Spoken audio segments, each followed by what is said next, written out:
Cluster B personality disorders are characterized by dramatic, overly emotional, and unpredictable thoughts and behavior. From Ars Longa Media, this is Cluster B, scientifically informed, expert insights into the 4 Cluster B personality types: antisocial, borderline, narcissistic, and histrionic personality disorder. Here's today's host, Dr. Todd Grande. Hello, this is Dr. Grande. Today's question is, do grandiose narcissists experience shame? I've also heard another related question. What happens if a narcissist experiences shame? So here I'll be looking really more at grandiose narcissism. So this type of narcissism is characterized by a sense of entitlement, self-centeredness, a need for admiration, having low agreeableness, but also arrogance, social boldness, a lot of confidence, superficial charm, being resistant to criticism, and being callous. We know that the other type of narcissism, vulnerable narcissism, tends to be characterized by shame and a number of other characteristics. But here again, I'm looking more at the grandiose side, where we don't really see shame as one of the signs. Now, even when looking at just grandiose narcissism, we know that narcissism is really on a continuum. And we know that sometimes people who have grandiose traits manifest vulnerable traits at certain times. Right, so there's a fluctuation back and forth between grandiose and vulnerable. Now, when talking about grandiose narcissism, of course, it's important to keep in mind that a grandiose narcissist can have moments of vulnerability, just like a vulnerable narcissist can have moments of grandiosity. So for the purpose of illustrating grandiose narcissism and shame, I'm really focusing on someone who is 100% grandiose, or during the time that we're looking at them, they're 100% grandiose. So to understand how a grandiose narcissist would experience shame, let's first take a look at the idea of guilt versus shame and what happens in normal situations, so dealing with people who are not narcissistic. Well, guilt and shame are actually fairly straightforward. If somebody does something wrong and they understand what they did was wrong, they experience guilt, and guilt moves them to try to fix the situation. So guilt is about the action, not about the person who engaged in the wrongdoing. If a person does something wrong and they feel that they're a bad person, they have a lot of self-judgment, that's shame. And we usually think of shame as being bad in terms of like a mental health counseling context. But actually, shame can lead to somebody being willing to fix the problem. It's through a different route than what we see with guilt. The mechanism is different. But either way, it can still lead to the same end result. The main difference is the person doesn't want to fix what they did because it was wrong. They want to fix it because they want the feeling of shame to go away. So correcting a wrong based on guilt is about a decision to be moral. With shame, it's about a decision to try to avoid pain. So what happens in normal situations when you're dealing with somebody who's not narcissistic? Well, it helps here to use a description of somebody engaging in wrongdoing, an example. Let's say that somebody works in an office building and there's a lot of different businesses in that office building. So a lot of people are coming and going all day from the office building. A lot of people driving in, parking their cars, getting out, doing whatever it is they need to do, getting back in their cars, leaving. So we see a lot of in and out, right? A lot of activity. Now, some of the people work in the building, so they just drive in the morning and they get out and they go into whatever business they work in. They stay there all day. But others have some business to conduct, like seeing one of the professionals in the building, delivering a package or something like that. So let's say that one of the office workers, I'm just going to refer to her as Lauren, drives to work.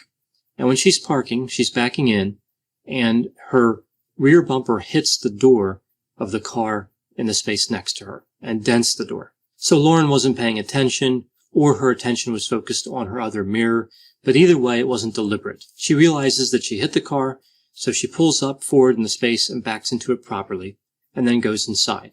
Now remember, Lauren is not a narcissist. Now let's say it never occurs to Lauren to leave a note on the car or to take down the license plate number. So in her mind, she has to find the owner of the car. I'll call this car owner Sally. So Sally has the car that was damaged by Lauren. So when this accident happens, she doesn't know Sally is the owner of the car, but she clearly knows that the owner of the car is a human being, and the owner would not be pleased by the modification that Lauren made to the car, that dent in the door. Lauren is probably going to experience guilt. She realizes that it is inherently unfair to Sally to have her car damaged through no fault of Sally. Lauren doesn't feel like she's a bad person because she did what she did. She acknowledges that it wasn't her finest moment of demonstrating her parking skills, but it was just that moment. It was not how she drives all the time. So there's no history of behavior like this. So a number of different things can happen from this point on.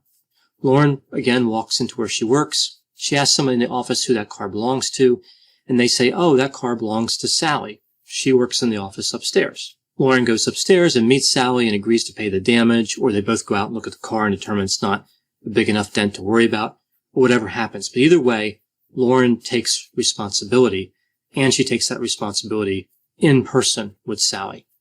Now, another scenario, Sally doesn't work there. So she's one of the people that just kind of comes to the place and, again, maybe meets with a professional and leaves. So Lauren has difficulty finding her. She goes around to some of the businesses. She can't locate the owner. And within an hour, Sally leaves, right? Her business there is concluded. She gets in her car and she drives off. And of course, again, there's no note or anything. So at this point, Lauren still considers herself responsible for the accident. But in her mind, there's not much more she can do, except to keep a lookout to see if Sally ever returns to the office building. Let's assume that Lauren called the police to report what happened, and they said there was really nothing they could do, right? So I think most of the time, of course, the police could do something. But again, let's just assume that that route didn't work out for Lauren. So she's left with really not much else to do. It's not like the expectation here would be that Lauren makes it her personal mission in life to find Sally and fix that door, right? It's not like she's going to put flyers all over town and say, hey, was your door damaged? Call this number. So guilt only propels somebody so far. And again, in this instance, Lauren has no shame. If she was experiencing shame this whole time, it may have pushed her to work harder to find Sally, or it may have pushed her into denying responsibility. She may look at it like the accident really wasn't her fault. So maybe she believes Sally parked her car too close to the line. Either way, whatever her reason is, denying that what happened was even wrong in the first place can help alleviate the pain of shame. There's other ways that Lauren could rationalize as well. She may think to herself that Sally saw the dent, but thought that it was no big deal. There were so many dents in Sally's car, she didn't even notice. It didn't matter anyway. Or even if Sally noticed it and was upset about it, she immediately forgave the person who did it, which of course is Lauren, and didn't want to cause any trouble, right? So there's a way here for Lauren to make herself feel better by reducing the shame, even though it's not really logical. Now let's take a look at the same situation, but here Lauren is a grandiose narcissist. So we see the same circumstances here. Lauren hits this car, except now she really doesn't have any concerns about finding the owner. She looks around to make sure that nobody witnessed it. There's no video surveillance or anything else. And instead of pulling up and then backing into the space properly, she pulls into another spot, right? Because there may be paint on her bumper and she doesn't want her car connected to the car that she damaged. So she would do something to avoid the consequences, but not really experience a lot of guilt, and really we would see no shame. So again, we're talking about grandiose narcissism here. But of course, grandiose narcissism could also be on a continuum, not even necessarily moving down to vulnerable, but you could have somebody who's more grandiose. So here we don't really see hardly any shame at work, or maybe no shame. But what if we move up in terms of grandiose narcissism? Move up that continuum closer to the most extreme grandiose narcissism that somebody could display. Well, moving up a little, we see in this case, Lauren hits the car, she pulls up, and she backs into the same space and doesn't worry about anything. She doesn't worry about getting caught. She doesn't worry about how Sally will react when she sees the dent.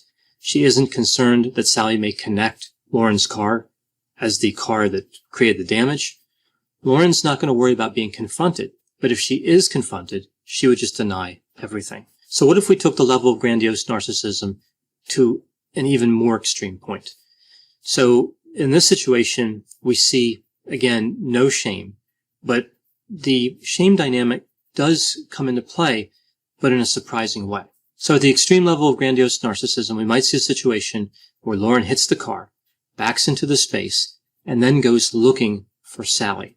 Not to apologize or try to make things right, but to cause shame for Sally. Lauren wants to tell Sally that Sally's car was parked too close to the line, that she had no business parking there anyway, that she didn't park straight, and that's what caused Lauren to hit her car.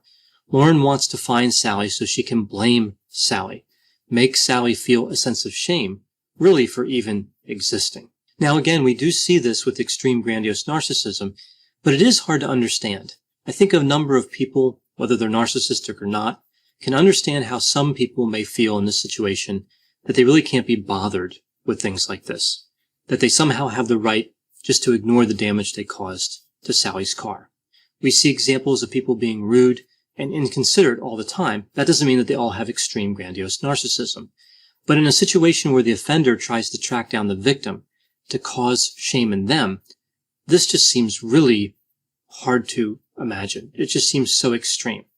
So I was trying to think of a way to explain this with a fictional scenario. So as I thought about it for a while, this is what came to mind. So I live in the United States, in the state of Delaware, and here we have these rabbits that are fairly common called Eastern cottontails. They're like a brownish gray rabbit. So imagine if these rabbits, these bunnies, without changing in any way, started to buy and drive cars. Now we have to suspend disbelief for a moment because, again, the bunnies haven't changed. They're not like sentient bunnies. They're not alien bunnies. They're just regular Eastern cottontails that have added driving to their list of preferred activities. Now, if this happened, nobody wants to see any harm come to the bunnies or anything, but it's understandable how people might be annoyed if these rabbits are driving cars around. So somebody may back into a parking space and hit a bunny's car and be really upset with the rabbit who owns the car. They may seek out that bunny and ask a lot of questions like, where did you get enough money to buy a car? And how do you reach the pedals?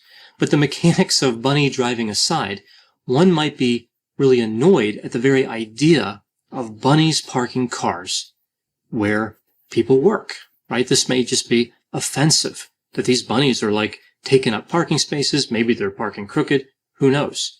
So this is how the grandiose narcissist really feels about people, like the non-narcissist would feel about bunny drivers. The grandiose narcissist views themselves as the only person who is truly human, in the sense that they have inherent worth and value. Everyone else is simply an annoyance or something that can help them get their way through manipulation, right? They can manipulate people to get their way. But other people, in the minds of the grandiose narcissist, really don't have the right to exist on the same plane as the narcissist. So back to this original question, can the grandiose narcissist really experience shame? Maybe some, but largely what we see here is an absence of shame that seems to correspond to the absence of insight. One way of looking at this, a lack of insight may lead to a lack of shame. The grandiose narcissist cannot see themselves as other people would see them. They can only see themselves positively. And if this is the case, there is no mechanism through which they can experience shame. When the narcissist gets into a situation where we would normally expect to see shame, they ask themselves, why isn't everyone else ashamed, right? So they may not be able to experience shame in the same way, but they understand that shame can be experienced because they believe everyone else, again, should be ashamed. Everyone else failed to recognize how great the narcissist is. They failed to admire the narcissist. They failed in so many ways, right? So that's kind of how the narcissist views shame.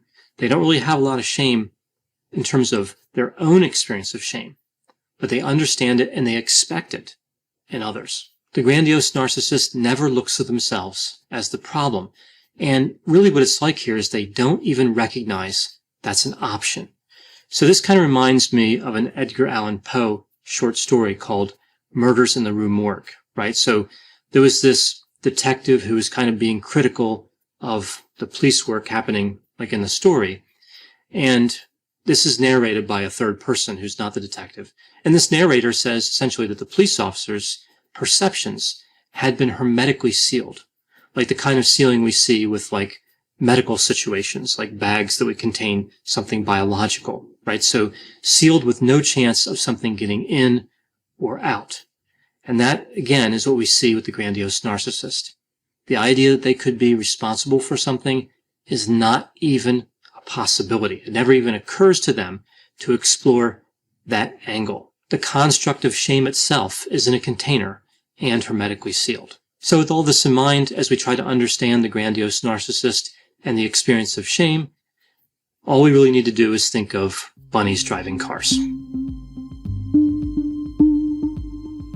For more content like this, check out Healthy Toxic, another podcast from Ars Longa Media, all about what makes or breaks relationships, including issues related to narcissism, narcissistic abuse, and how personality disorders affect relationships.